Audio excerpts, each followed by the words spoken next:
So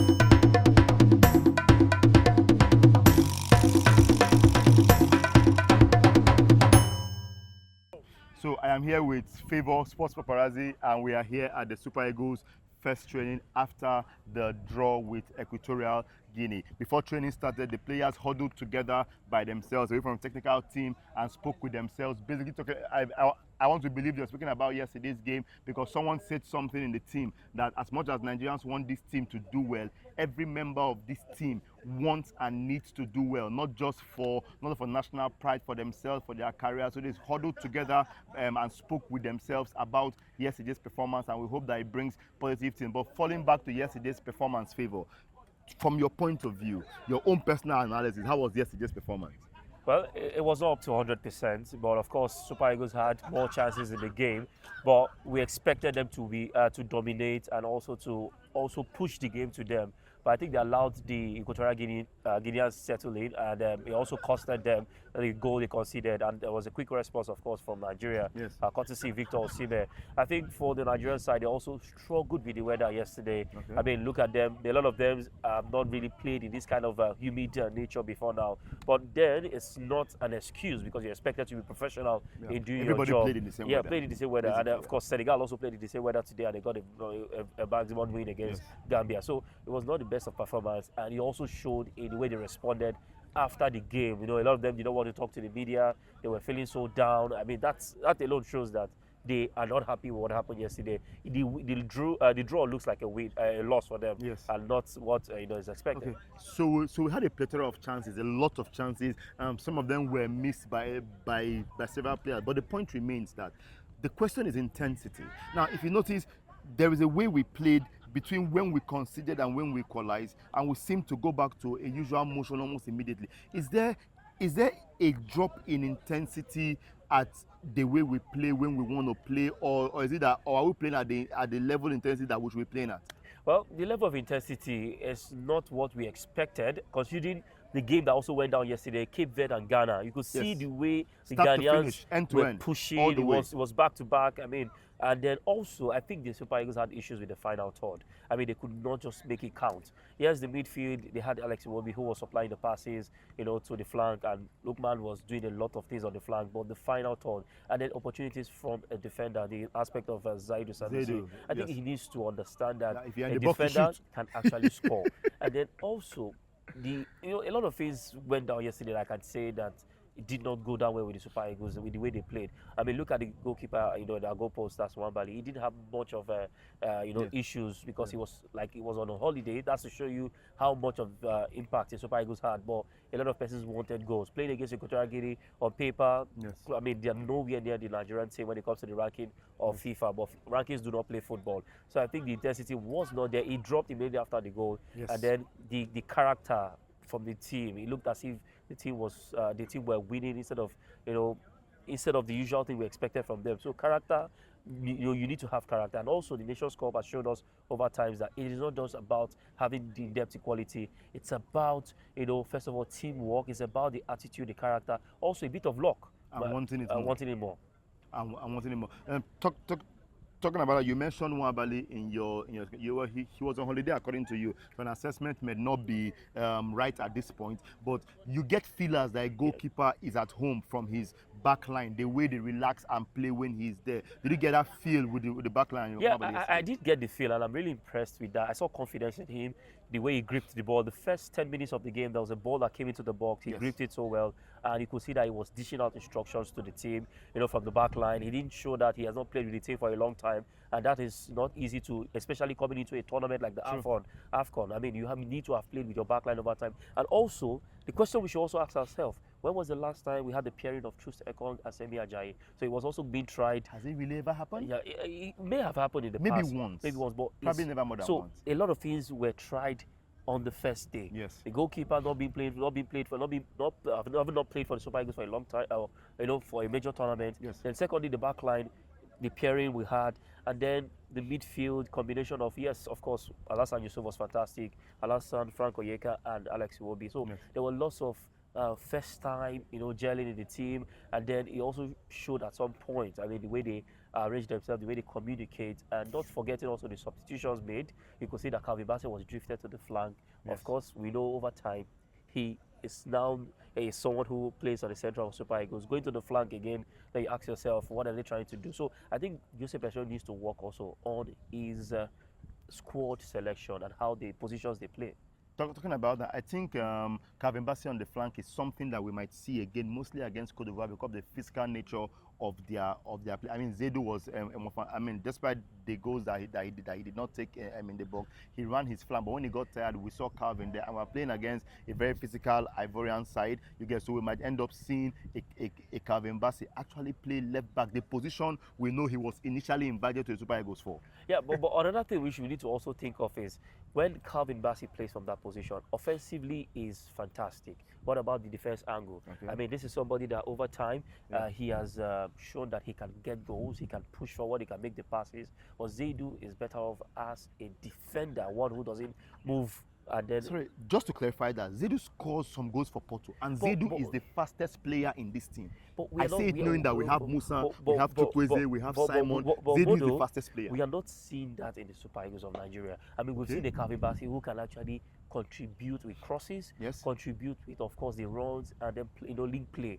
Zedu Sanusi yesterday, when he got the ball around the final third, you could see that the crosses are not there.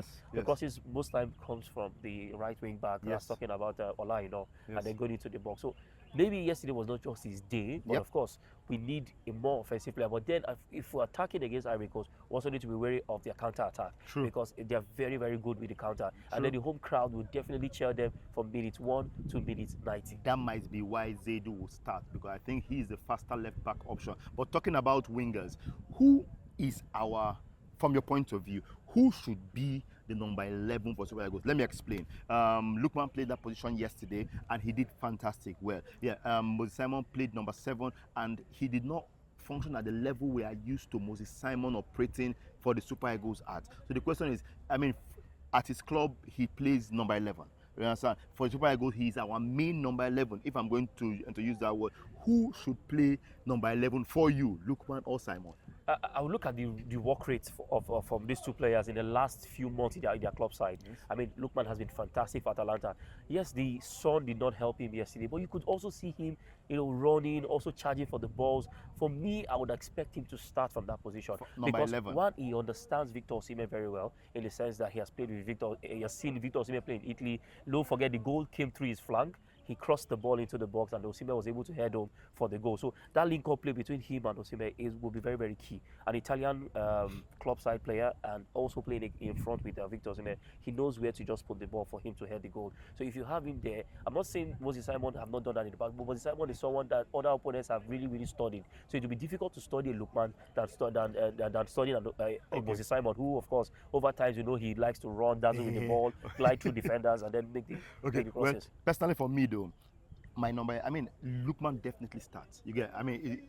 It's a straight race between Lookman, Chukwueze, and Simon, right? Either of the three of them can start, but that number 11 position, personally for me, I'll leave it for Simon, not just because of what he offers offensive, but he also offers defensively in terms of cover, mostly as we're going to be playing Ivory Coast, and put 2 men in front of Simon and tell him to go. He will go at them as if they are owing him money. But let us go past that. Towards the end of the game, the coach brought in Paulo Nuachu to join Victor Osimhen, and we saw a scenario where both of them basically did knock down for themselves, but no one was able to bury it into the box. Do you think he's going to, at any point, revert to his preferred 2-man forward that he played against Lesotho and Zimbabwe? If he's going to refer to a 2-man forward, I don't think it will be Paul Onuachu. I'm thinking it's going to be a Kelechi Iheanacho and a Victor Osimhen. Or maybe Terry Murphy too. But Terry Murphy will be the backup striker, the first backup striker for Victor Osimhen. So he needs somebody to help him do the work, which of course Iheanacho is somebody that links up play. He knows how to do the link-up play. He also knows how to shoot from outside the box. So he may just be the one in front of